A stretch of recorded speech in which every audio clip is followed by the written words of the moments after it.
Good afternoon and welcome to the ChinaMed Tel Aviv University China in the Mid-Med Security and Connectivity in the Middle East webinar.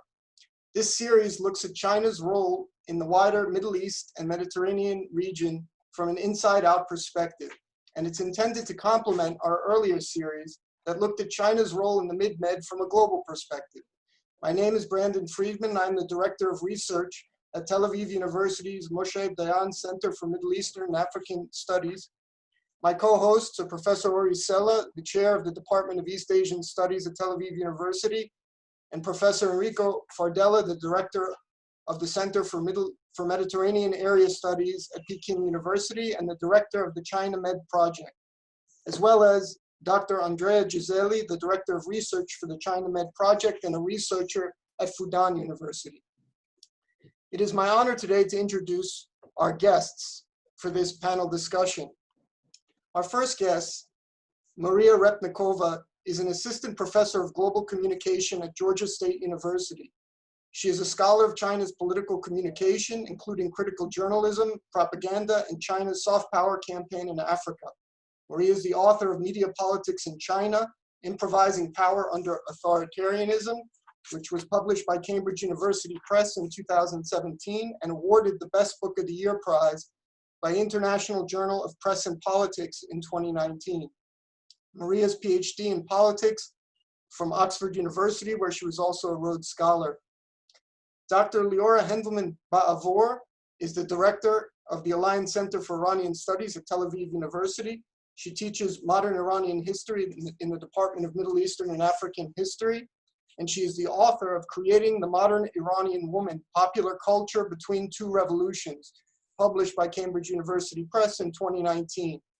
She also recently co-authored a piece titled From Red Dragon to Warrior Wolf, Iran-China Relations During the First Wave of COVID-19.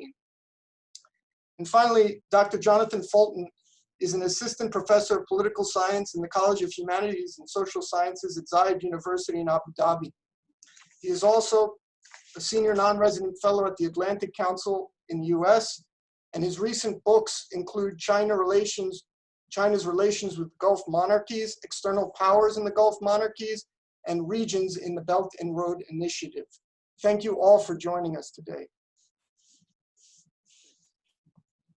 So I thought we would begin with a general question and give us a chance to get into the subject, and then move on to some more specific questions with respect to each of your area specialties.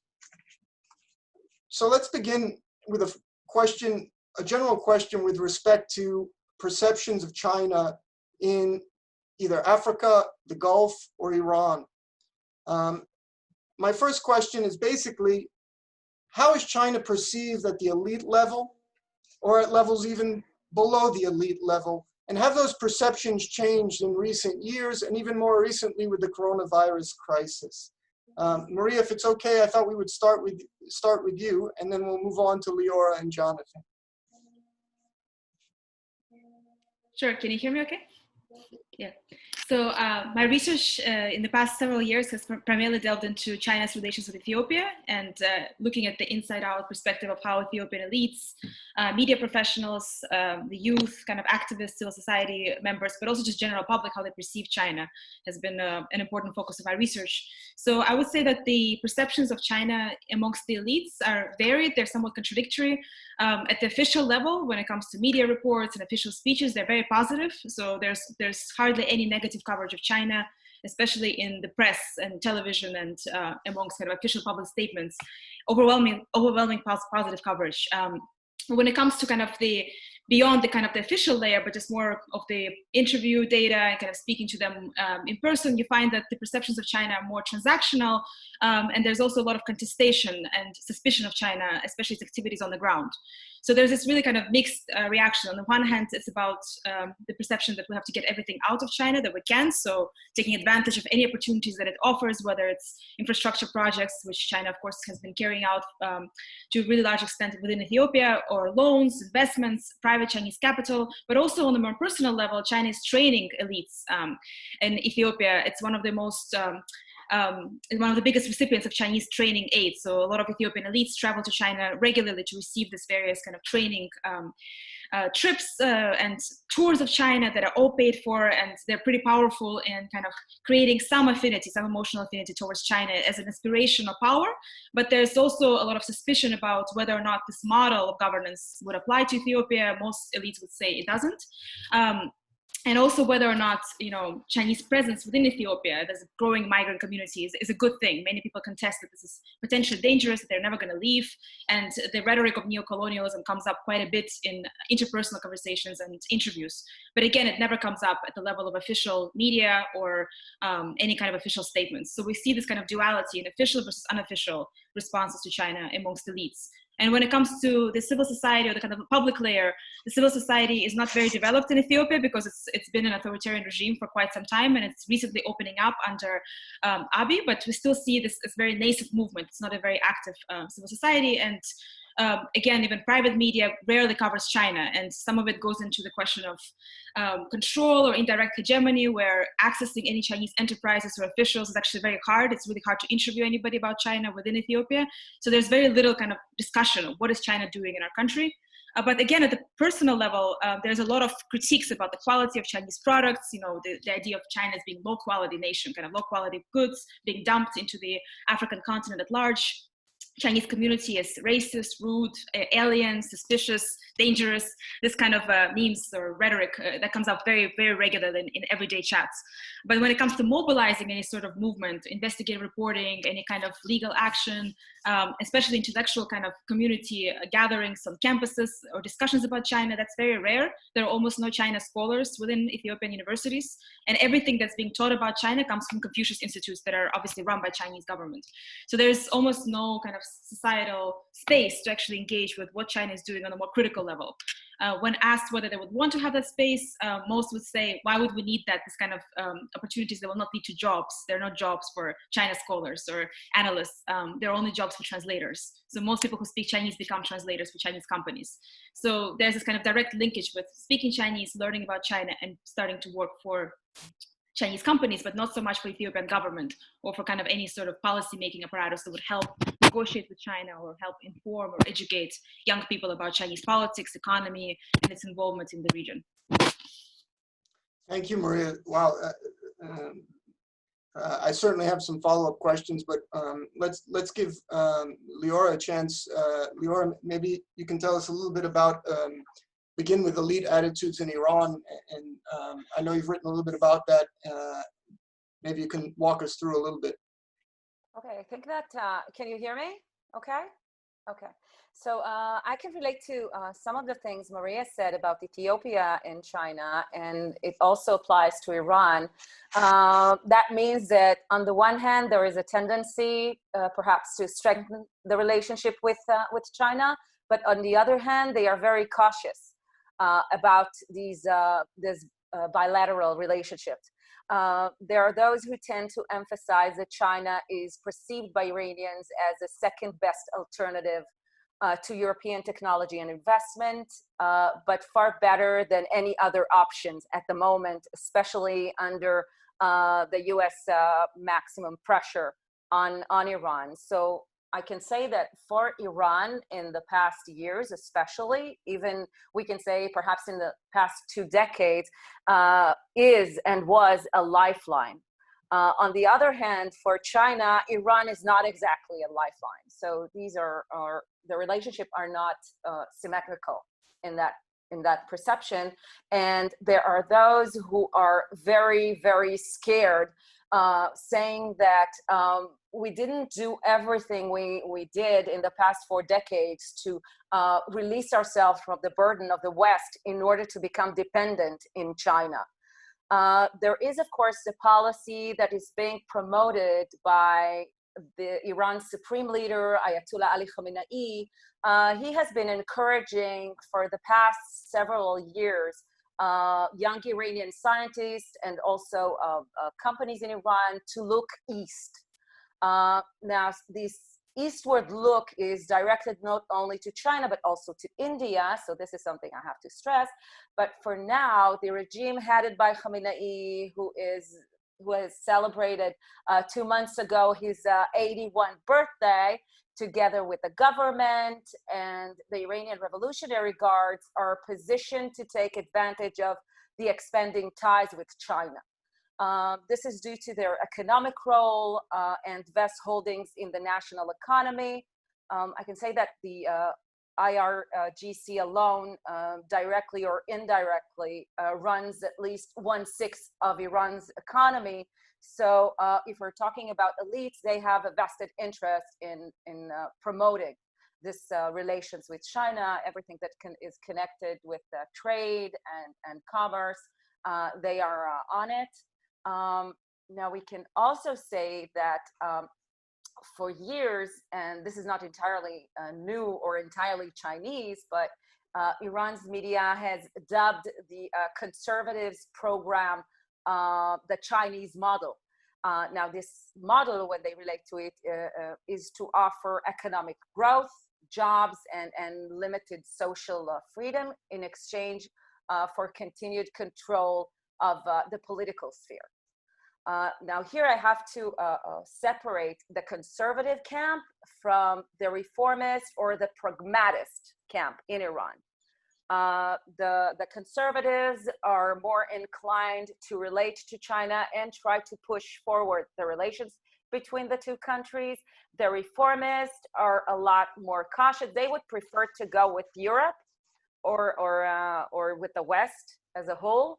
But again, following the withdrawal of Trump's administration from the nuclear agreement, they tend also to see China as the leading lifeline of Iran, and they don't have a lot of choices to go along with it.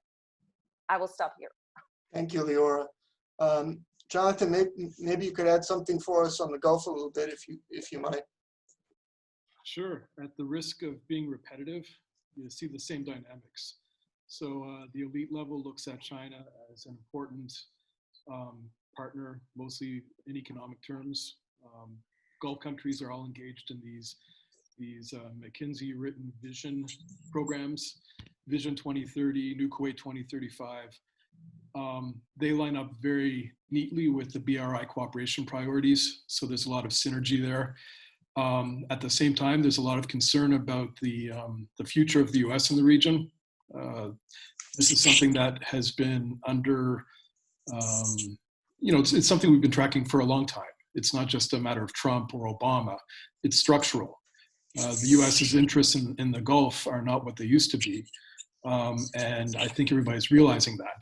And at the same time, the dynamic that you just mentioned about India and Japan and Korea and looking east, well, we see this here, where a lot of the natural markets for Gulf countries are in Asia, and you're starting to see a lot more intense relationships there. You mentioned in your first question about COVID, and that's certainly speeding things up, because for Gulf leaders, especially here in the UAE, typically they'd be oriented towards the West. When there's any kind of international crisis, they would be taking a lot of their leadership cues from the EU or from the US. And of course, watching Europe and the US during this pandemic doesn't inspire confidence in anybody. Meanwhile, China's been very, very proactive coming into the region, partnering with the UAE, setting up these testing facilities, doing a vaccination trial here in the Emirates, sending a lot of material and technological support. So at the elite level, there's a lot of enthusiasm for deeper ties with China. At the non-elite level, I talk to my students. We have a Confucius Institute directly beneath my office. It services mostly the business or high school community in the Emirates. Now, again, it's an interesting dynamic here because 88% of the country is from somewhere else. So a lot of the people who are using the Confucius Institute are the international business people who are working with China, or ambitious young kids from Lebanon, from Europe, from wherever that want to learn about China. I can't drag my Emirati students to the Confucius Institute. They'd much rather go learn Korean because, K-pop is cool. When I ask them about what they know about China, it's almost nothing. It's all superlative. China's the biggest military in the world. It's the biggest economy in the world. It's the biggest everything. but they know almost nothing about it. So it's really a tabula rasa here in the Gulf. Now that might change, excuse me, because we've seen things like, so when the Crown Prince of Saudi made a trip to Beijing last February, he announced that every K-12 school in the country would be introducing Chinese language training. A few months later, the Crown Prince of the UAE, Mohammed bin Zayed, went to Beijing and announced that their pilot program, which started with, I think, 20 schools, is going to be extended to every school in the country. So what we're going to see is that there will be some local knowledge production about China, but as it exists now, I can count on a couple of hands how many people I know that speak Chinese, that know much about it. It's really a place where it's kind of exotic and foreign. People don't really have a lot of familiarity with it. Thanks. Maybe I could now take the conversation in the reverse order and ask a question about China versus the West in each of your regions. To a certain degree, China doesn't have the historical baggage that the West does in many of the regions we're talking about, certainly not in Iran, and I would imagine not in East Africa and in the Gulf. And so I wondered, given the fact that, and by baggage, historical baggage, I'm referring to sort of a colonial imperial history. And so, Jonathan, your comment, I'm sort of using your comment to further develop this idea.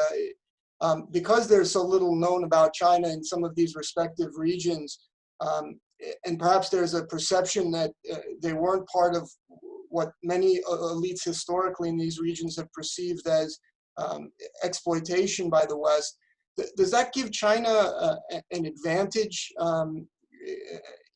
in your respective regions, or are we past that point? That perhaps at some earlier stage it was an advantage, but now things have changed. The Gulf monarchies are kind of interesting case studies in this because they weren't formal colonies; they were protectorates of the UK. So their experience was a little different, and it was actually seen as quite positive in a lot of ways. The UK left. And they announced in 1968, and it was just because they couldn't continue funding it. At that point, the Sheikh of Dubai and of Abu Dhabi actually said, look, we'll put up the money if you guys stay, because if you leave, then our neighbors across the Gulf or our friends in Saudi or our friends in Iraq might become an issue. So they actually had a pretty positive, I wouldn't say positive, but it wasn't as negative as you'd see the Western experience in a lot of post-colonial societies. And also they've always had these very deep ties to extra-regional powers to deal with these massive security asymmetries in the region. If you look at the UAE, I mentioned the population here. There's fewer than 1 million Emiratis. You look across the Gulf, their biggest security rival, Iran, is nearly 81 million. So those relationships with extra-regional powers have always been very, very important. So with the UK especially, and then the US with these defense cooperation agreements that they signed with the US after Desert Storm, they've looked at this as a favorable experience. Now with China, they're looking at it, I think, in kind of a hedging approach, thinking, well, the US is kind of making noise about not wanting to be here so much anymore. Who can we reach out to develop that relationship to make somebody quite interested in us? And I get asked about this a lot. Can they use their leverage to get China to pick sides?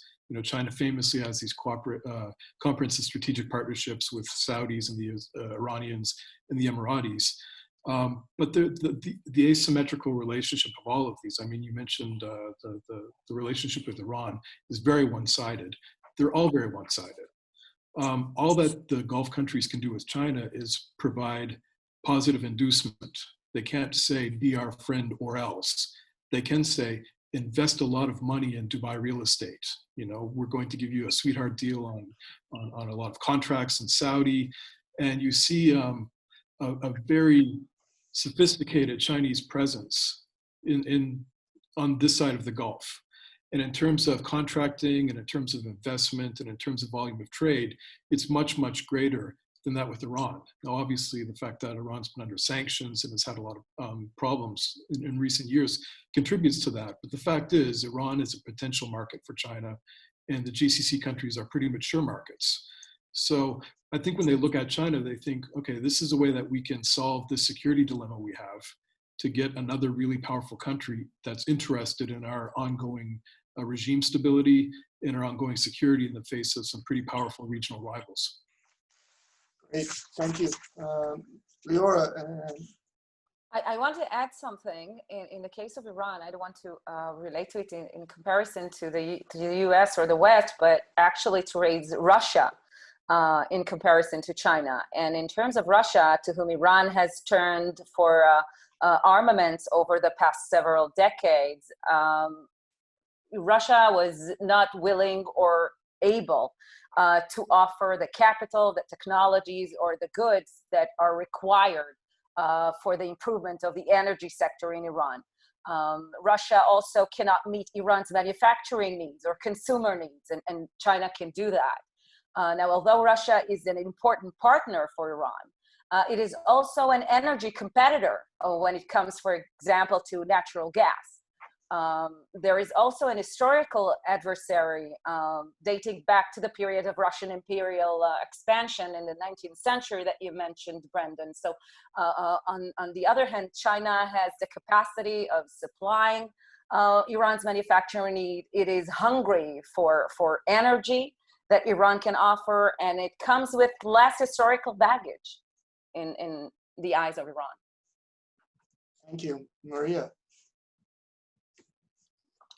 Yeah, so Brendan, you posed the question about whether history or kind of the lack of colonial experience has had any advantage for China. So in the case of East Africa, I think Africa more broadly, I think at the beginning and still to some extent now, China has been capitalizing on its support for anti-colonial movements in the 60s and for its support for the African independence struggle as kind of part of its, historic allegiance to the continent. And that's been, said a lot. And oftentimes African leaders use that rhetoric themselves, especially when they speak on Chinese television stations. It's just, they tend to be even more pro-China than some of their Chinese interviewers. So the Chinese journalists might be more critical than the African interviewee, minister, or journalist who's saying that, well, China has supported us all along. The other way in which it kind of comes out is that in the current narrative that China puts forward when it comes to these trainings of elites, it doesn't try to propose or promote a coherent model. Like the idea of model is often an imaginary thing. Like, what is a Chinese model? Of course, it's very experimental. It's very fragmented in many ways, but it does support this idea of self-reliance. So it's up to you what you want to do. You can adapt something from us. You can adapt something from the US, from Europe, the Gulf, wherever. It's your decision, but you should be self-reliant. You should really take charge of your own destiny. That's the narrative that China uses to inspire some of these elites. And that's something that actually seems to be quite resonant with them. So that also, I think, comes back to the historic period of supporting the anti-colonial struggles. You don't have to depend on any one power. And we're not here to tell you what to do. We're just here to support you. If you want to learn from us, great. If you don't want to, that's fine. Very kind of flexible, a more open approach. And if you compare that to the US, I've been also looking at US kind of soft power initiatives and its rhetoric, it's much more rigid. It's much more ideological. So you have to either copy us or, you're basically not doing well enough. But China doesn't promote that sort of coherent vision, which is to some extent has been one of its advantages. But then at the same time, these kind of narratives can also come into contrast with the realities on the ground. That China is also not very reflective about the tensions, surrounding its presence in the continent and in Ethiopia in particular. But in general, it doesn't really reflect and engage with critical comments or critical kind of sentiments on the ground. So one good example is the recent incident or crisis, one could say, in Guangzhou, where a lot of these African residents, migrants, were kicked out of their homes and forced on the streets, and that really kind of sparked this feeling that there are racial tensions. This is not by any means, again, it's an asymmetric relationship, and it's also a very contested relationship. And this really came out with COVID-19, which kind of goes back to your earlier question if this changed anything. I think really kind of brought it to the open, and Chinese officials have sort of engaged with it, but very delicately, and for the most part just stressing that we're friends with Africa, that we were just dealing with a crisis and everything is going to be okay, but they haven't really engaged with the issue that there are racial tensions, and how do we deal with African communities on the ground? How can we integrate them better? How can we educate Chinese public better about Africa? Like that kind of more systematic work is not happening yet. So I think this idea that on the one hand, yes, it's empowering to have China there, and there's an empowering narrative, but on the other hand, they're not really there to engage with any sensitive questions. So a lot of complaints about trainings from elites in Ethiopia is that we can't really ask any critical questions. The questions that are critical are met with silence, or they say, are you coming from the US, or are you supported by America? That's, why are you asking those questions? So yes, you're welcome to be self-empowered, but you also shouldn't ask too many hard questions about what we're doing here. So it's a bit of a, interesting contradictory narrative that's taking place. Thank you. Maybe what I should do now is give my colleagues a chance to ask some questions as well. Ori, did you want to begin? Yeah, thank you. I'll just jump in. It's all very fascinating. I'll use your, Maria, your description of China basically as being very pragmatic and less ideological in how it presents itself. And my question is, in part motivated by this description, because one of the issues that come to mind is whether or not China's interests and engagements with the region, with each country in the region, of course, is consistent. Or in other words, to what extent do you think that the specific actors in your region, to what extent do they feel that China is reliable, stable for the long term, that they can count on it, and that it will be consistent both in its investments, but also in its support for the country otherwise? I guess this goes to across the board. Well, I could just answer very briefly, but I think the sense is that China has been more consistent in its kind of support, especially economic support and loans, than say the other partners. And I guess it goes back to the other speakers where I think everybody mentioned that it's really hard to get other powers to be involved at the same scale. So everybody talks about, America is criticizing Chinese presence, and there's so much rhetoric about China and Africa. It's very sensitive to American officials, but there's not offering anything particular in return. There's nothing that matches Chinese funding, and it's almost impossible to compete. So if you look at DC discussions about this, they're saying, well, we should maybe offer them some kind of similar like infrastructure deals, but nobody's going to be doing that because it's very expensive. It requires huge labor force. China has all the elements to provide that. So in a way, it's kind of it's hard to match, what it's offering. And if you ask people who are making those deals, they say, well, nobody else is giving us the same deal. Of course, there are problems with those deals, but there's no competition that's there. I mean, when it comes to education opportunities, more soft power, kind of softer issues, India is also a big competitor on the ground, and there's also interest in Korea, and there's interest in Europe, but China just has more resources to engage in mass scale. So in that sense, I think there's a expectation that's consistent, but the problem is that it's not necessarily sustainable, because the expectation is going to keep giving more and more. So kind of giving a small example of the Confucius Institute, for instance, China's funding, of course, all of them wholeheartedly. There's very little resources required from Ethiopia, but the expectation is that they're going to keep giving more, opening up more institutes, sending more teachers, and indefinitely kind of funding this. But on the Chinese side, the resources can be running out. A lot of teachers don't want to come. They're starting to reconsider their plans. So if they start shrinking those initiatives, then China will look very inconsistent and unreliable. So I think starting out on such a mass scale has a dangerous element to it that you have to keep it up. And are they going to be willing to keep it up? That's something that I think is a bit ambiguous. Jonathan, go ahead. Yeah, if I could just kind of jump in kind of quickly. Again, the juxtaposition of the China-US dynamic in the Gulf is interesting, because when we talk about consistency or reliability, as I said, there seems to be the structural dynamic or element in the US trying to pull out of the Gulf. And it's interesting to me because the US tends to, its relations here are largely interest-driven, right? But it always frames it as a values-based approach. They're always bringing things in, these normative elements, human rights issues and free press issues and liberalism and opening up politically.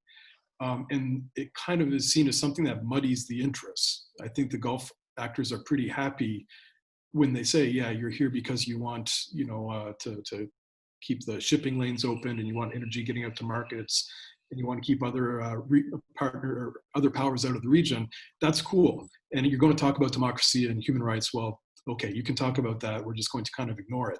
But it creates this tension in the relationship. You see this with the Saudis and the Americans, especially in the past couple of years. I mean, Mohammed bin Salman went to Washington in, the spring of 2018.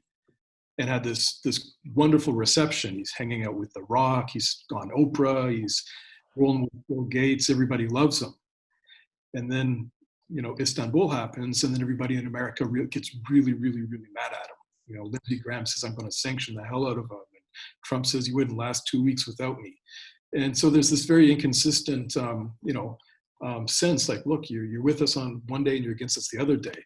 But with China, they know that it is very interest driven, but it's also the values gap isn't as significant.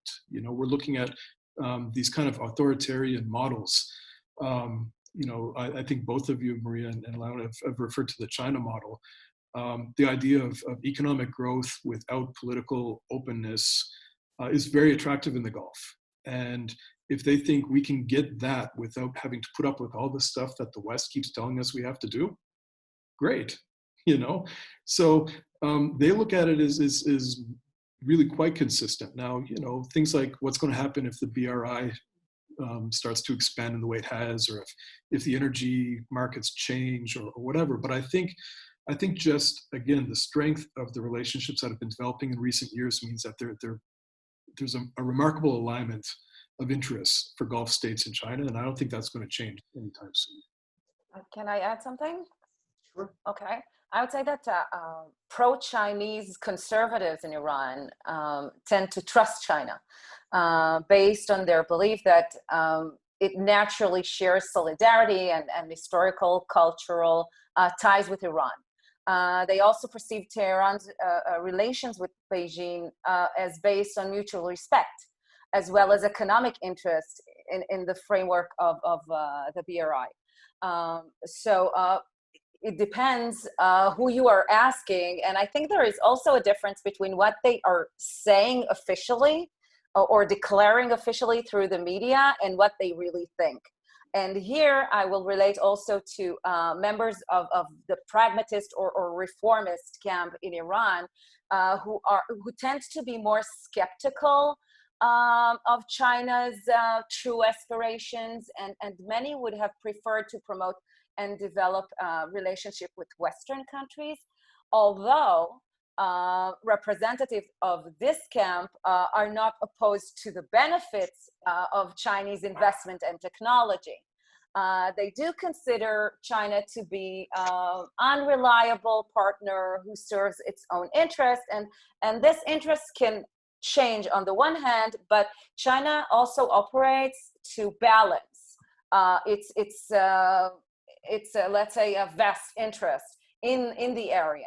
So in Iran, they are also quite aware of the fact that China is also promoting its bilateral relations with other countries, whether it's in the Gulf or in other areas around the world. They know that they are not the only ace in the pack, so they are trying to be careful. Enrico, I think Andrea had a question, if I could. Yes, good. Good. Okay. Thank you, all of you. Extremely interesting.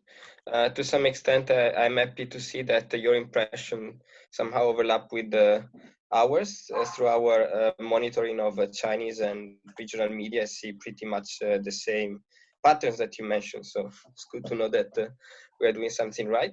So I have one general question is, recently, I believe an article in Al Monitor mentioned that one of the problems of the United States in the region, in the Middle East, was that it failed to promote its model. Of course, the author later on in an exchange that we had argued that it was a model, it was an economic development model, was not a political model.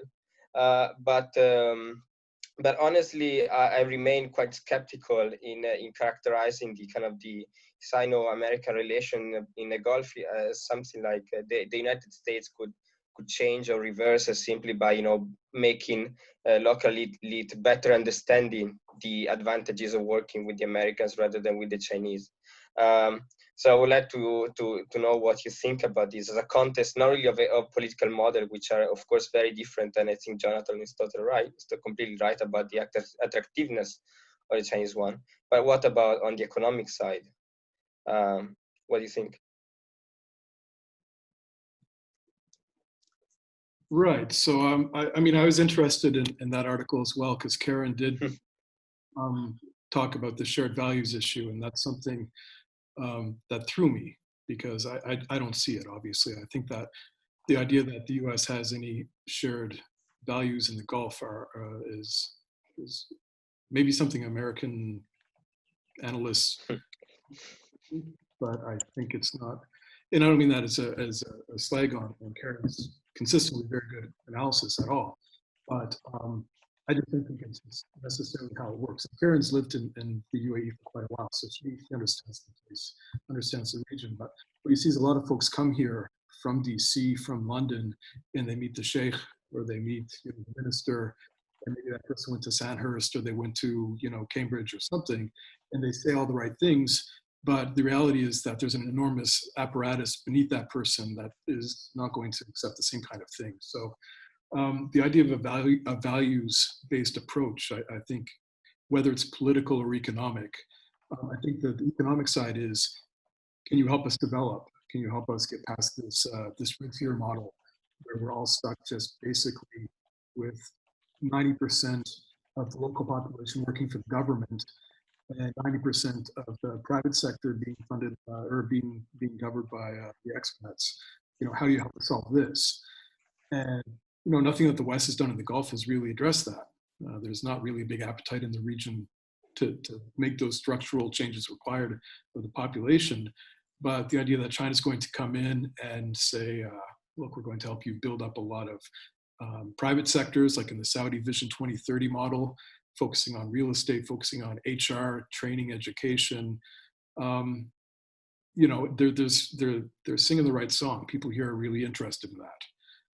I think when they look at the West, they think that's a great place to park our money. Let's buy Citibank or let's buy a football team. But I don't think it's necessarily the kind of sustainable development that they need. Whereas I think what they're looking at with not just China, but also with other Asian economies as well, Korea, Japan, India, I think it offers a more sustainable approach.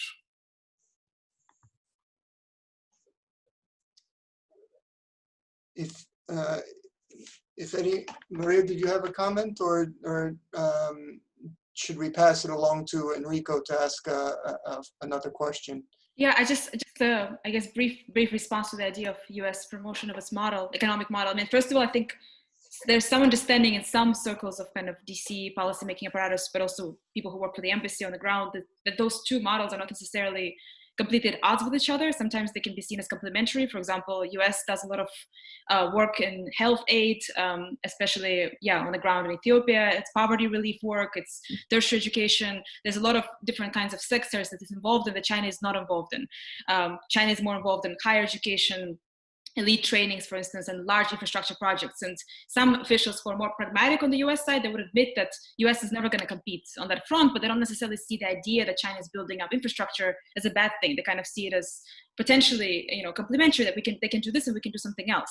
They wouldn't say it openly because there's a really anti-China, it's a completely anti-China narrative now. In Washington, nobody's going to say, hey, China is doing a good thing in Africa or anywhere really in the world. But I think privately, a lot of them would admit that it's not all negative. It's not all completely contested. Some of it can be worked alongside. So there's that kind of sentiment as well.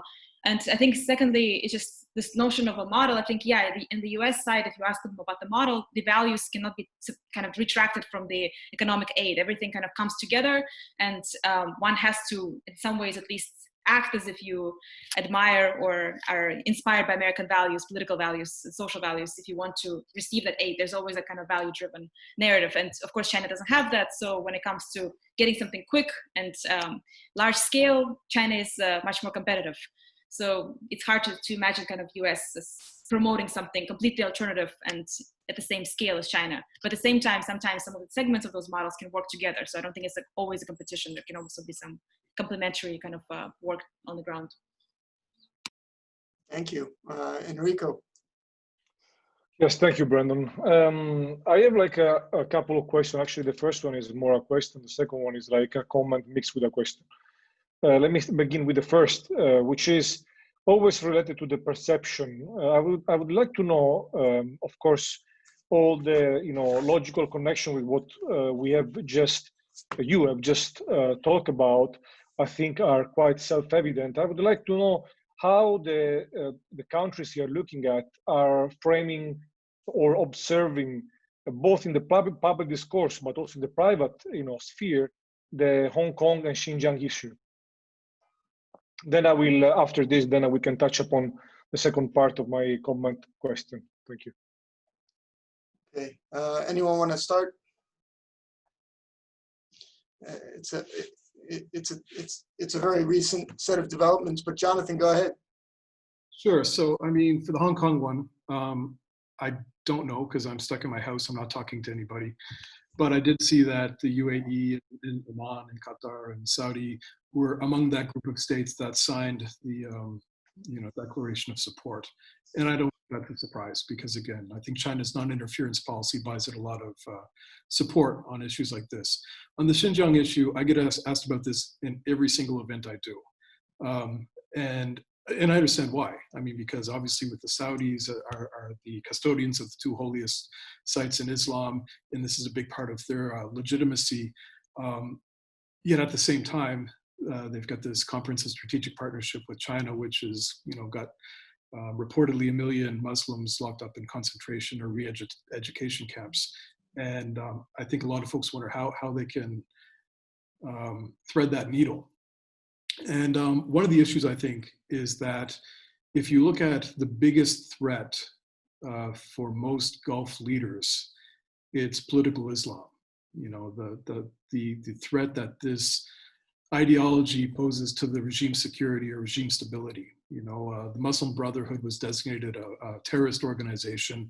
A big part of the Muslim Brotherhood's ideology is remove monarchy, in Muslim countries. So they're seen as a really dangerous ideology. And the way that China has framed a lot of what happens in Xinjiang is very consistent with that idea, that these are people that have kind of consumed this dangerous ideology, this anti-statist, separatist, terrorist ideology. And this is our response to that. The US had its war on terror, and what did you get out of that?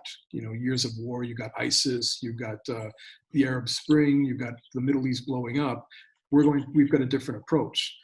So then you see a lot of Gulf leaders saying, well, first of all, it's your domestic political situation.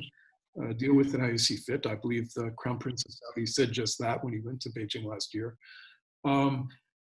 I don't know that they're getting really a complete version of what's happening in Xinjiang, because when I talk to people that have briefed different Middle Eastern ambassadors and diplomats in Beijing, they say that there's a very China-centered narrative that they all tend to provide.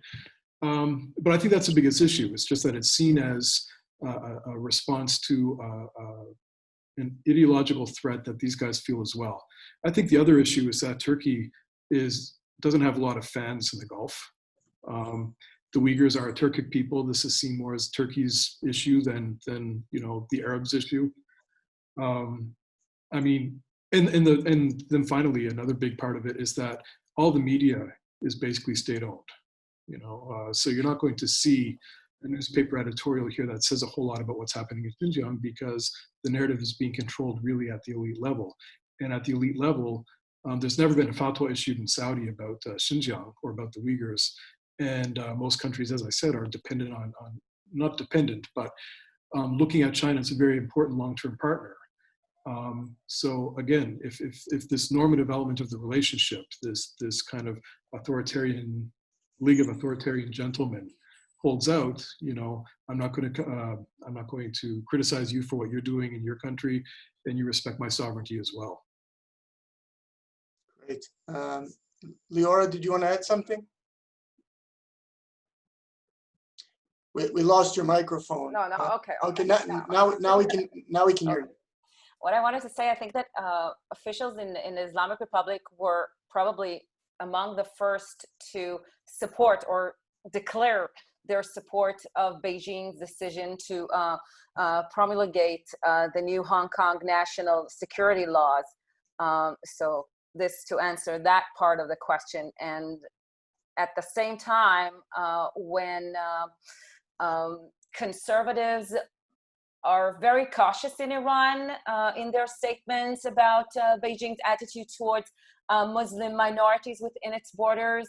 But when they are forced to address the issue in Xinjiang, they frequently return to the assertion that the West is overstating the oppression in the province because of political considerations, and that the claims are basically an attempt to undermine the image of China. So they just project the fault on the West and not on China itself.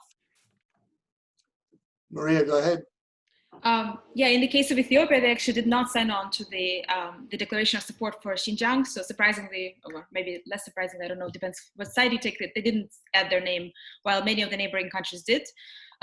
But when you look at the kind of information sources about the issues, whether it's Xinjiang or Hong Kong, there's also very little published. I mean, you barely have any coverage of any of these issues in official media. Similarly to what Jonathan just mentioned, it's also state-owned media for the most part, and the private media don't have the resources to really cover it. But there's not a lot of interest on the ground to learn about Xinjiang or Hong Kong. So if you ask for anybody from educated people to just regular, I don't know, workers or on the street, or any kind of basically any individual that have very little information, most people would not know what's going on in Xinjiang. I gave a lot of seminars across Ethiopia to the upcoming kind of up-and-coming civil servants about China, and some of them asked whether this is some kind of a rumor coming from the West, or they've heard something going on in the camps. They were kind of very, very sort of reluctant to ask, but privately some of them would ask some questions. And when I showed them the reports about this and told them that there is factual evidence that this is happening, they were quite shocked and very disturbed by the information. So once they're informed, there's a lot of reflection and kind of disbelief at what's happening. But for the most part, people are not informed. So there's very little information publicly and even privately. It's not being talked about, and when it is talked about, it's about the West undermining China's domestic security and trying to again kind of limit its development potential by smearing it and so forth. That's the kind of discourse coming from China. Right. Does anyone else have a question? If not, I was going to ask one, but I'd like to give my colleagues another chance before I do. Enrico, you had a comment after the question. Well, I have many after the things we just said. I don't want to monopolize the conversation, but maybe I can pick one. It's not a comment. It's a question. We can look at Iran, but maybe it can be a sort of an example, can be extended to the other countries that are being looked at. Something that we noticed recently in Iran is this kind of say counter narrative that is somehow revising, the enthusiasm for the looking east, choice. In a nutshell, the Sino-Iranian relationship, actually, Iran relationship towards China is an alliance, is a partnership of convenience, in the sense that Iran is being pushed by the, sanctions and the impact of the sanction, the American policy, maximum pressure into the embrace of China. And that there is no real sympathy. Yeah, of course, there is some economic convenience given the circumstances, but there is not real profound sympathy, no matter what people are saying, but in the end, there is no emotional attachment towards China. While actually there is a lot of frustration towards the West, but the frustration is the reaction of a previous, hope or emotional attachment to something that, sounded West. Now, I have my question is related to what China is doing, because, for example, there was an article recently published on Shark where, that was criticizing, some of Chinese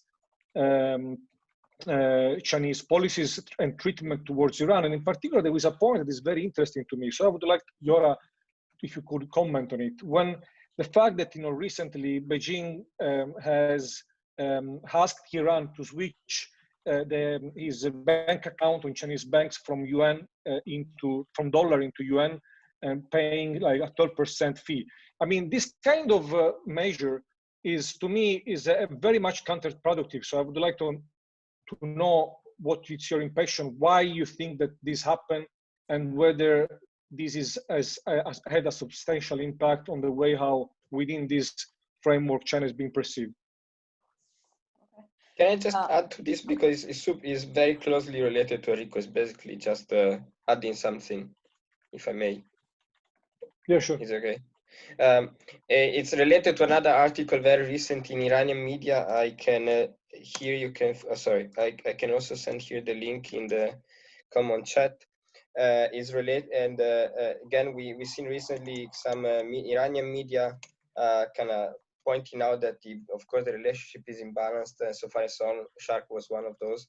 There is this article written in Etamad. I'm not really sure if the pronunciation is correct, but basically argues that Ahmadinejad might actually can use China in the presidential election, basically arguing against the cooperation plan.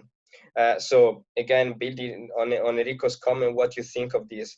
Do you see China actually becoming an issue, a contentious issue in Iranian politics, to the extent that candidates might use it for electoral purposes?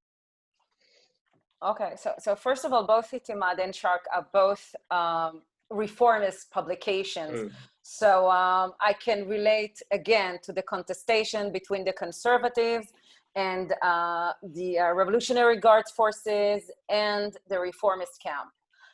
We can see contested views, as we heard all along in other countries as well as in the Gulf and also in Ethiopia. And we can see the two camps are pushing and pulling, each and every one of them is trying to pull to its own favor and to show that the situation is completely different. On the one hand, as you said and mentioned, we can find articles and accounts saying that China has its own interests, that it's let's say a marriage of convenience and not a Catholic marriage. Sorry for the analogy. And this can break down any moment if the interests are changed. But on the other hand, if we see the accounts published in the media by conservative and pragmatist accounts, we can say that the alliance is stronger than ever. They really push forward the agreements that were signed so far, and they are trying to even broaden it and make it even firmer. They say that during the outbreak of COVID-19, they could see that China was Iran's best ally. They sent them equipment, they sent everything they had in order to support them. Actually, China was the first country to support Iran in February when they discovered that there was an outbreak in the country, and they refused any aid from any other countries in the world, including Western countries. So I believe that it depends which articles or which newspapers you read. And this can draw you into the certain perception that either the relationships are going to get stronger, or they are really fragile and they can change any moment, and China should not be trusted. So it really depends. But as of now, a lot of the critics of Iran-China relations are actually barred from politics. They are either being shut down or they are making them at least not attend the parliament, and they are really becoming fewer in that camp. So right now, as I foresee it, and I'm not a futurist, but an historian, so we are very careful of not predicting the future. But in what we see for now, if Ali Khamenei, the spiritual supreme leader, is promoting Iran to look eastward, then this would probably be the direction for the time being. Thank you, Liora. If I could ask a question now relating to a theme that several of you have mentioned over the conversation, the idea that China's projection of influence doesn't really come with a values-based approach. Jonathan, I'm sort of using your phrase, so forgive me. But I think what I've seen a little bit of, particularly both a little bit before, but certainly after the coronavirus crisis, is that China's messaging, particularly in the Arab world, through its various instruments of Chinese media in Arabic, has gotten much more aggressive in terms of its messaging to the local populations. And so if there's at the popular level a sense that not a lot is known about China outside of the elites who do business or have to deal with it at the official levels, what we are beginning to see is a specific China narrative that's getting out there, particularly in places like the Gulf, but I would imagine also in Egypt and other parts of the Arab world. And I wanted to get your interpretation of what that potentially means in terms of some of the things we've already discussed, and what I suppose tentative conclusions we can draw from those efforts. Maria, I'll start with you since you're the communications expert. That's putting me on the spot. Yeah, the kind of the more aggressive rhetoric, well, I'm not seeing it as much in the Ethiopia case. It is still pretty subtle, but we do see it generally a more active, more proactive approach, especially on social media channels, so with state media, Chinese state media, but also Chinese diplomats. One of the interesting things to watch was Chinese ambassadors, diplomats were, on Twitter, not only in the United States, Europe, and so forth, but also in many developing countries that are now really actively defending China's interests, debating issues with citizens or whoever wants to jump in about kind of the quality of Chinese projects and their, reliability and how committed they are to the region, and oftentimes more recently, especially criticizing the United States directly and responding to any critique from the U.S. immediately. There's kind of like an immediate debunking of anything the U.S. says that's negative about China in Africa. So I think that's a little bit new, and there's a more aggressive undertone to these messages. I think part of it is encouraged from Beijing. There's been a sentiment that Chinese communicators, official communicators, should be more proactive, they should be more bold, that this kind of really subtle approach of just telling Chinese story might not work as well. So they're encouraged to be a little bit more kind of passionate and strong-minded about how they communicate their message. But there's also been some pushback, especially with some diplomats in the US context, pushing for conspiracy theories about the origins of the virus. Some of these messages have been kind of quietening out and dying out, and there's been also a rebuke of these people in Beijing. So it's kind of an unclear. I think they're testing out the strategy. Is this going to be effective? It's pretty new. But for the most part, the kind of the communication is about being constructive. So it's unlike RT, Russia Today, or Russian approach, for instance, to global communication in everywhere, but also in Africa, is about kind of completely destroying the West, especially the US. Chinese approach has been much more balanced, but we are seeing this more aggressive undertones, and I don't know how much they're going to develop, or they're going to be kind of quietened out over time if they don't succeed. So it's something to watch. It's sort of a new space. Thank you. Yeah, I think it's interesting because when I was saying values-based, I mean, what China's promoting obviously there's a normative element, right? It's not the same one as this, this liberal international order that we've all grown up with and been more or less comfortable with.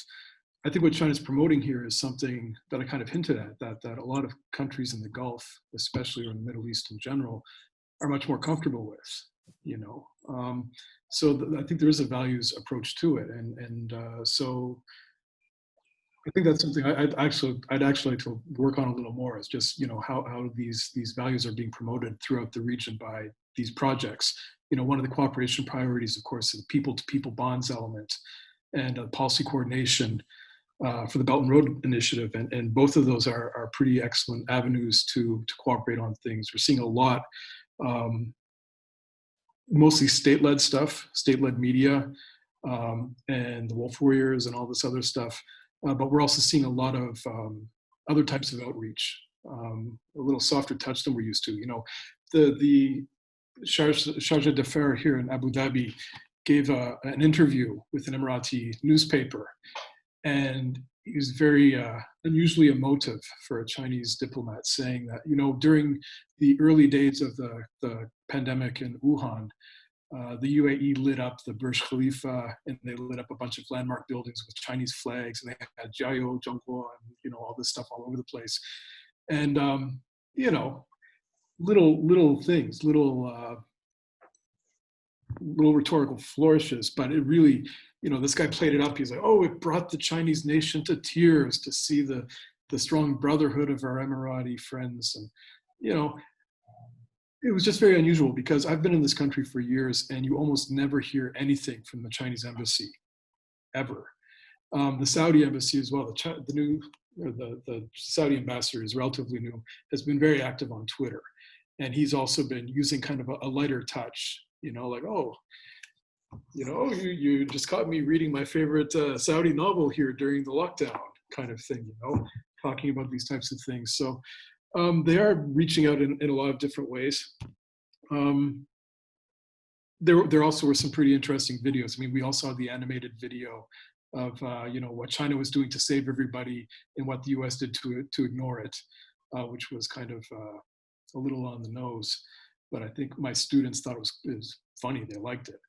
But there was also a less noticed video that was promoted a lot in the region, where a Han Chinese woman who spoke excellent Arabic gave a very long, I think like a 10 or 12-minute video explaining this is when Trump was first started with the Wuhan virus, and when Pompeo was talking about the lab in Wuhan, and just kind of refuting the American narrative on the pandemic and giving the Chinese side. And it was just such good public diplomacy, which again was something that we just don't usually expect. I'm kind of used to a more ham-fisted approach. So it could be that they're just getting much better at telling their story. Right. Liora, did you want to add anything? Yes, I wanted to add that it brings me back to your first question, actually, between the elites and the non-elite groups in Iran. And one of the tendencies in Iran is that the more the central government in the country is trying to push certain policy, let's say pro-Chinese policy, there is a vast and a growing groups, the frustrated groups of young people in Iran that are becoming more antagonized to that policy. So that means if the regime is showing anti-Western, anti-American inclination, then in order to oppose or show your opposition or your protest against the regime, you will become or show indications of being pro-Western or pro-American. Now, if we take this tendency and project it onto Sino-Iranian relations, then we can maybe say that the more the regime will become more pro-China, then a lot of the groups in Iran that are less familiar with China and Chinese culture or Chinese people will become antagonized towards China. And we could see that in the small diplomatic incident that happened in Iran between the Chinese ambassador and the speaker of the health minister in Iran, once he said that China was actually not giving the right data about COVID-19, then he was slammed by other officials. But we could see in news groups and in social media that a lot of Iranians, they had no inclination on any hand at this incident, but immediately they took on the torch of being pro-Iranian and said the Chinese ambassador insulted an Iranian official and he should go and apologize. Now, they didn't really know what to do, but the foreign ministry in Iran was trying to release all sorts of statements, trying to relieve the tension of this incident.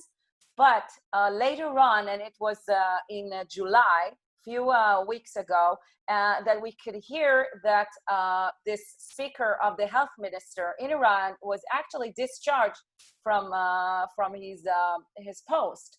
And they changed it. They didn't say that it was because of that incident. They said that he was too talkative or he went too far with trying to give information and it's time to replace him. But we can read between the lines and see that they didn't live up to the expectations in terms of not jeopardizing Iran-Sino relations.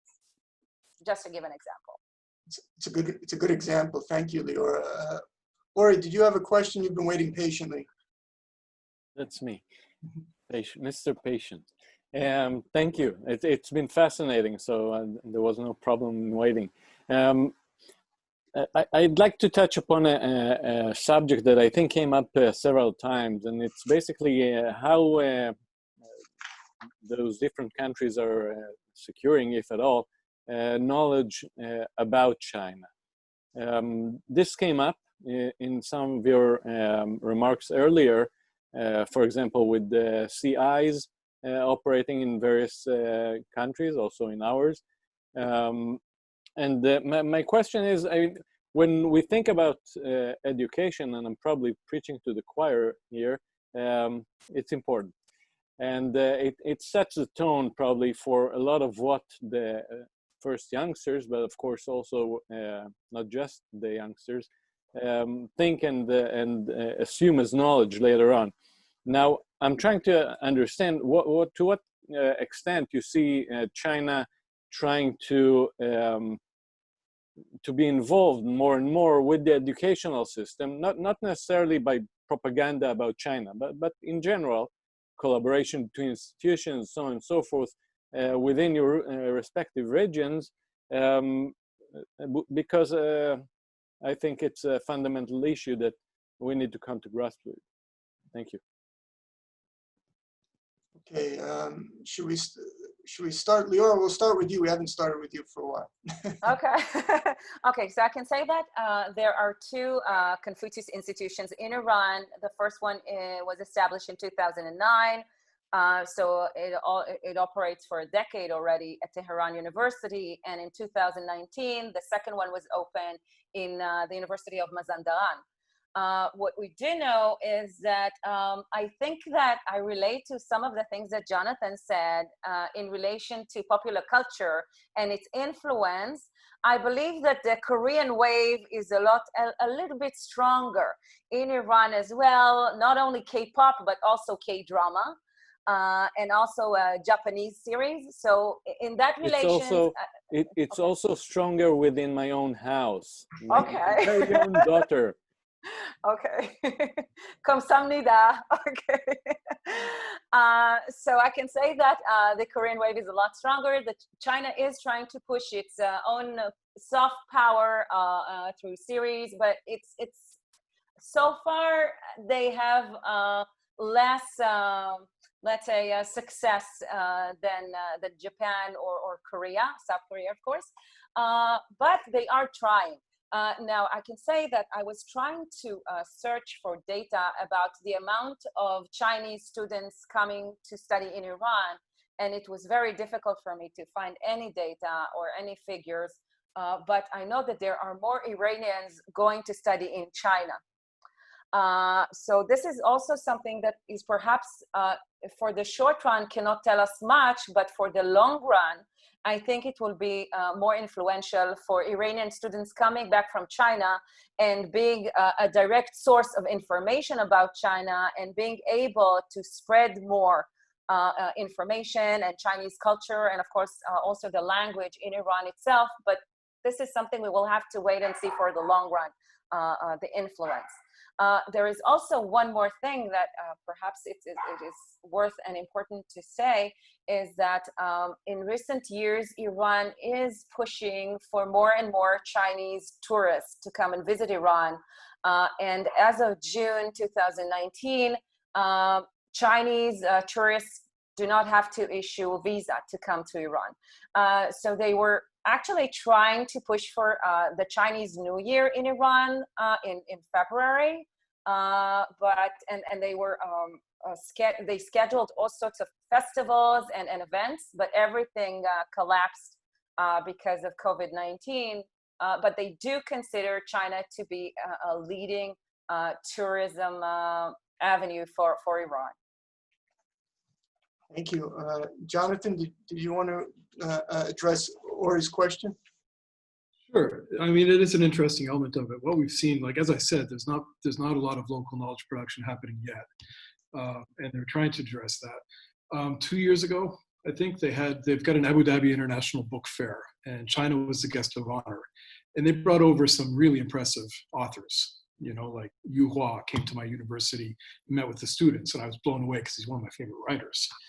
And what was interesting to me is typically when a Western author, politician, celebrity, whatever comes, they just come and speak to our students in English because, of course, our students speak English very well. What the Chinese did was they brought some Egyptian PhD students with them to do translation in Arabic. And the students were blown away, like, oh my God, somebody's speaking to us in our language. Nobody ever does that, which again, a small touch, but it was a nice one.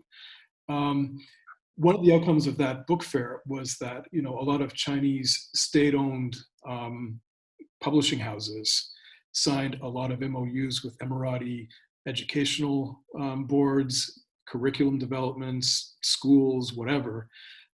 They came to our university, Zayed University, and tried to set up a China library where they're going to give us thousands of books and language training materials and databases and all sorts of great stuff for free. They're going to build a physical space for this library. There hasn't been any movement on it yet, but that's one of the things they were very keen to do on the Emirati side, was to nurture that relationship so they could start getting this information. Another thing is that Beijing Foreign Studies University has had a Sheikh Zayed Islamic Studies and Arabic Training Center for quite a while. And they've set up also some agreements to translate Chinese classics into Arabic and Arabic classics into Chinese, and to do some joint training and language training and stuff like this. So they're starting to build that into the relationship. We're also seeing, for example, I've mentioned the peculiar demographics here. One of the issues they have is, of course, any ambitious young Emirati who wants to be a diplomat, they want to be posted to Brussels or to London or DC. What they've done recently, they've created this Emirates Diplomatic Academy, which is a program that everybody goes through if they want to get into the Ministry of Foreign Affairs. And there's some language training, and they'll send students off to capital cities to meet with their counterparts in Beijing and Seoul, of course, so they can practice their Korean, but also Washington, London. Almost everybody wants to go to Washington or London. And they've realized this is a shortcoming. So at the top, the Minister of State for Foreign Affairs, Dr. Anwar Gargash, actually created in this academy a research center. It's I think called the Gulf Asia Research Center. And it's mostly a state top-down initiative. We're going to look at the things we need to know about these countries in Asia, and you guys are going to do the research for us and show us how this fits into our policy agenda. And then teach these, up-and-coming diplomats. So, everything happens from the top down here. But you're starting to see that those things, which are all at a very nascent level, are going to start to trickle down and start to, over the period of a decade, 20 years, you're going to start to see a population that actually knows something about these places and has a level of cultural fluency and maybe linguistic fluency, and feels a little more comfortable knowing about going to China. Because, I've asked students, have you been to China? And they go, oh, it was so weird. The food, the language, like everything is it's too much. They're used to going to London or the Champs-Élysées or something. So to be in Shanghai, surrounded by 1 million people was quite a shock to the system. They just don't have the cultural familiarity yet, but we can see that it's being built. Great. Maria, did you want to address the question as well? Yeah, the education part has been a big part of my own research with regards to Africa, Ethiopia, China relations. But I think there's a bit of a dramatic kind of contrast here, whereas what I'm hearing from the side of Iran, but especially UAE, is kind of like there needs to be all this time and effort to nurture interest in China, right? Kind of it seems to be so exotic and almost, I don't know, not necessarily unpleasant, but kind of a little shocking, I guess.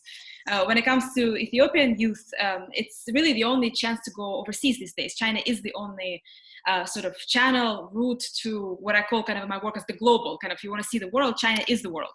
Like where else are you going to go for free? Who else is going to sponsor your trip to go somewhere? It's extremely difficult to get a fellowship to Europe or the United States, as you know, and it's just becoming more and more so. It's almost nobody gets to attend those programs. But when it comes to China, they're very accessible. So most students who study Chinese at the Confucius Institute, if they pass a certain level of proficiency, HSK level 4, kind of mid-range proficiency, they get to go for free for at least a semester, a year, and those opportunities keep layering one on top of the other. So if you get to go for a year, you can apply for a master's degree. Then you get to apply for a PhD. Next thing you know, your doctor of philosophy or whatever else you're studying from a Chinese university, and you're there for almost a decade. So they can really kind of build up and add up. So it's a pretty serious effort to engage the youth, and the education sector, I think, is one of the most effective ways in which China has been promoting its so-called soft power in in the context that I'm looking at. It's really become the most accessible destination, and there are over 80,000 students from the African continent now in China. So it's a huge number. It's been growing dramatically. It doesn't mean that it's the most popular destination. And when it comes to self-funded fellowships, actually many go to India. They find that environment more familiar. They find the food easier to kind of adjust to. It's obviously in English. There are lots of kind of frictions when it comes to education in China. Many professors don't speak English. They have to kind of create these powerful PowerPoint slides that are overcrowded. They don't have enough interaction with their professors. They're not used to the social life. India can be easier, but you have to pay for yourself. So China is the kind of place where you can actually get it for free. So that's one really significant dimension. I think the second part of it is, does it have an effect, when it comes to coming back and influencing perceptions or bringing back positive sentiments? I think the sentiments are mixed because the quality of education is mixed, but the quality of experience is not necessarily as high as it's being promoted to be. So many students come back and they realize, you say they study construction, they study engineering. And many of them, when I interviewed them, they told me, I came back to Ethiopia, my father's company, hired me to be an engineer, and I had no idea how to put like two blocks together. I didn't have any practical, knowledge to actually be the engineer. I didn't have those skills. So I came back to China, got another degree, or tried to go to the West. So there's kind of this mixed perception of how effective was this education. And then of course, many students also face, racial stereotyping while they're in China. They face all kinds of tensions on the ground. They're both welcome officially, but also unwelcome by, their colleagues or peers. It's a mixed experience. So you get a better dorm, you get better treatment, but at the same time, fellow Chinese students might question why you're getting this treatment. Why are you here? Why aren't we getting the same dorm? So there's a lot of kind of antipathy towards these big fellowship kind of donations on the Chinese side to African students. So when they return, they have this mixed impression. They're grateful, but they're also questioning the value of this experience. And many of them would still say that their final kind of goal is to get to the West. Sort of like what Jonathan was saying, whether they want to go to London or New York or Washington. I think it's the same thing for Ethiopian elites and students, is that eventually they want to get to a Western institution. So it's just a matter of time. So China might be kind of a transit point. You get an MA, then you get a PhD in the West, or you get half a year there, then finally you go somewhere else. And for many of them, it's also a second choice. Once they don't get into a US institution or they don't get a scholarship, then they end up in China. So it's sort of like a kind of a step down, but it's still an opportunity. So it's a really impressive opportunity, but it's also a mixed opportunity. But I think it's a huge space where a lot of engagement is being built. And one other thing to mention is that similarly to kind of building up knowledge about UAE and I'm sure Iran as well, there's also a huge attempt on the Chinese side to build up knowledge about Africa. There's a growing number of African studies centers across the country, and lots of these really well-resourced institutions. So when we see them kind of dying out, say in the US, they're becoming kind of more resource rich and excited to engage with African scholars, excited to travel to the continent, to do more field work. There's kind of a growing interest, graduate students going to do field research. I think that's a really interesting space as well, that it's no longer just officials, it's the younger generation who are going with new toolkits, a new enthusiasm, and they might bring back something else. So, thank you. Enrico, you wanted to follow up with a question?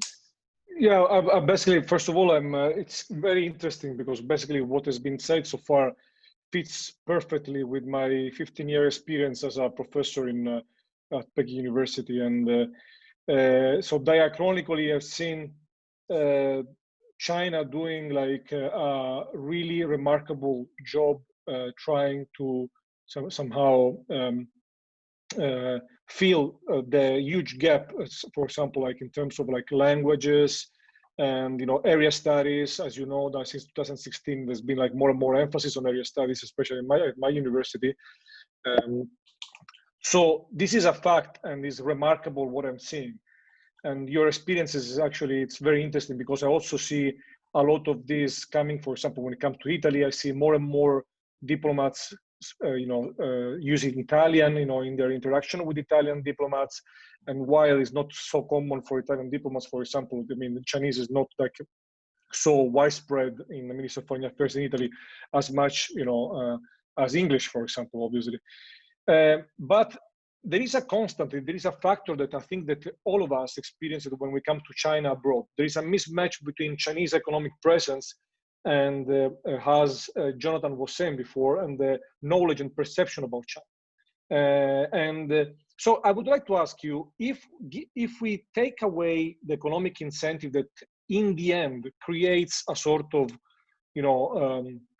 influence people to look at China, to know more about China, or to look east, as we said before in the case of Iran, if we take aside the economic incentive, which kind of component of China's soft power you think that you can pinpoint as being lacking?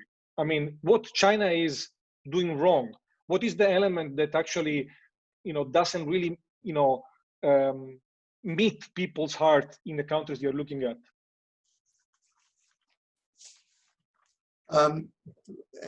Anyone want to take that big question on? Sure. I mean, most of their popular cultural products are not fun, I've used sometimes Chinese film with my students to try to introduce them to some historical ideas about China, and things that I think are very historically beautiful, like a Zhang Yimou film or something. They'll be like, yeah, but why are they jumping from tree to tree? And, all they're doing is telling us, like, follow the leader, obey the leader, like they could see through it pretty easily. And so the soft power, and I'm not a huge fan of the idea of soft power, but again, I lived in Korea for 5 years before I came here. And I didn't think that it would at all have I didn't think it would follow me to the Gulf. But as soon as I arrived here and my students found out I can speak a little Korean and I know a bit about the place, they loved it. They were really excited. I was like, yeah, but I can talk more about China. Do you want to hear that? Like, no, like it just doesn't resonate. And I think it's maybe an example of, a Leninist state creating culture, for external consumption. It doesn't work very well. I don't know. I mean, I just don't think that their soft power stuff, that to me is just that their popular cultural products really aren't made with, I guess, an export market in mind. We can call it a cultural hegemony if you like, Jonathan. Use Gramscian terms. Maybe it's more appropriate. I want to add to what Jonathan said, just saying that I think that up until January, February 2020, it seemed like China is on the wave of success. I mean, we were all connected one way or another through, sorry for doing advertisement, to AliExpress. It's like getting whatever you want and paying very little for it. And you have also low expectations. But the point is the issue of propaganda. And this is what I relate to what Jonathan said.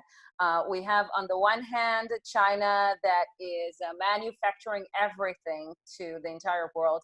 But on the other hand, when there is some incident like the Fang Fang diary, we didn't even relate to that. And I don't think that in the Middle East, anyone heard about that or what is going on with Fang Fang.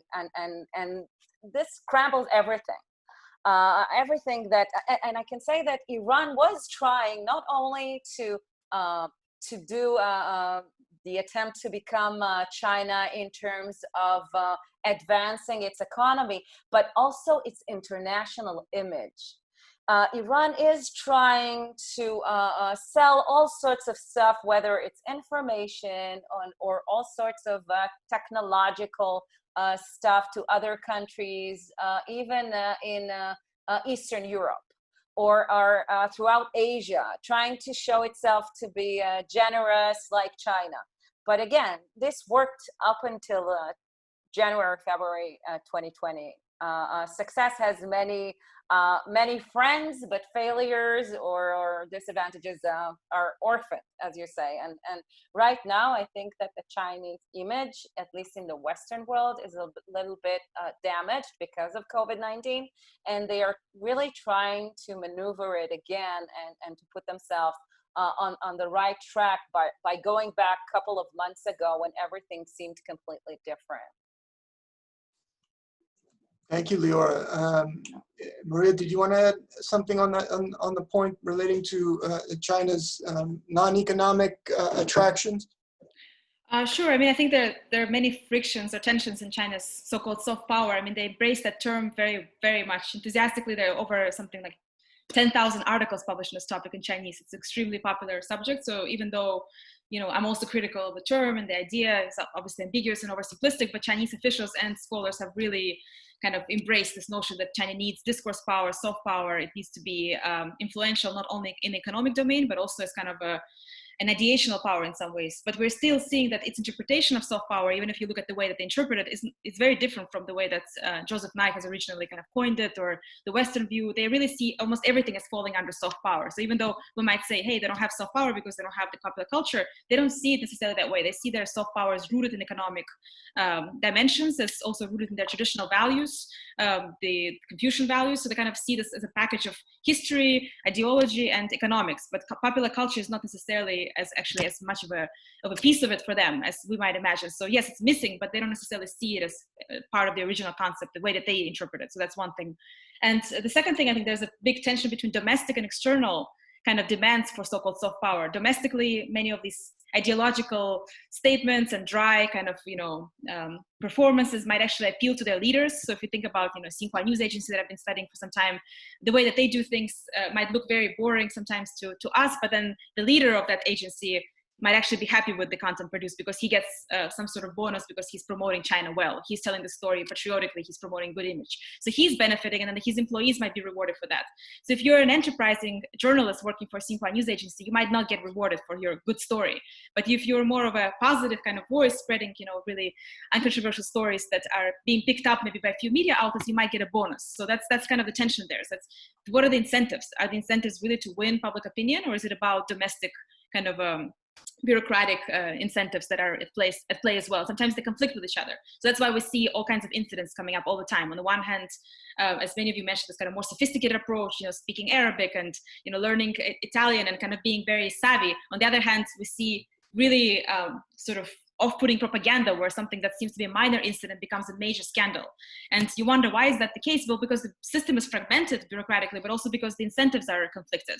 Somebody might be incentivized to learn Italian, but also at the same time, another guy from a different agency might be incentivized to publicly speak against Fang, in Western media. So we see these things as pulling and pushing against each other. And of course, the biggest root of that is that it is a one-party system that's not really open to a whole lot of critique and innovation from within, especially when it comes to the sensitive issues. And under Xi Jinping, we see even less space for that. So less space to improvise, to experiment with telling a really kind of diverse and multifaceted Chinese story. Because if you tell a story that's too sensitive, you're going to be kicked out of your job. So that's another reason why Confucius Institutes, they're not as good at popular culture, not necessarily because they don't see that as a point of kind of learning or importance, but because they're worried that it's going to be too sensitive. When I interview people about it, I said, well, what are we going to talk about? Anything you open up might bring more questions, might bring critique. How do you respond to that? It's much easier to teach, again, Confucian kind of values, ceremonies, Kung Fu, etc. It's very neutral. And even though it might be boring, it's just gets the job done. You send the pictures over to your boss in Beijing, you're fine. That's the end of the story. So I think that's the problem. And sometimes what we see as a failure might actually be okay for whoever is doing that job. That's something to keep in mind as we kind of evaluate their failure or success. It's maybe more mixed for these people who are working for the agencies. Wonderful, thank you. It's Jonathan, you wanted to say something? Go ahead. That's an anecdote. I mean, it just reminded me as you were speaking, Maria, of when I was teaching in Taiwan. And one of my colleagues, this lovely Taiwanese woman, came in with a box of powdered donuts to share with her colleagues. And I picked one out of the box. She said, oh, that's the best one. You got the good one. And I bit into it, and it had tuna inside. And that to me seems like a good metaphor for a lot of Chinese soft power stuff, because you'll see like a bunch of cool young kids coming wearing all this urban clothes, and they start rapping, but then they start rapping about the Belt and Road Initiative, and you're like, it's just this disconnect. Or the father's telling the bedtime story to his daughters, like, Daddy, tell me about Xi Jinping and the Belt and Road Initiative for my bedtime story. It's just always it's just something a little wrong. It's the tuna in the donut. Jonathan, that's a great way to wrap up what's been a great session. Thank you. I wanted to take a minute and thank you all. I mean, one of the things I had hoped to discuss, and we simply didn't have the time for it, was sort of the securitization of the Horn of Africa and the Gulf's involvement in it, and obviously what that means for some of the African states. But we can save that for our next webinar. Thank you all for generously lending us your time and expertise, and it was wonderful to meet you virtually, and I look forward to better times when we can all meet face to face. Thank you. Thank you. It was great. Lovely to meet everyone. Thank you. Thank you.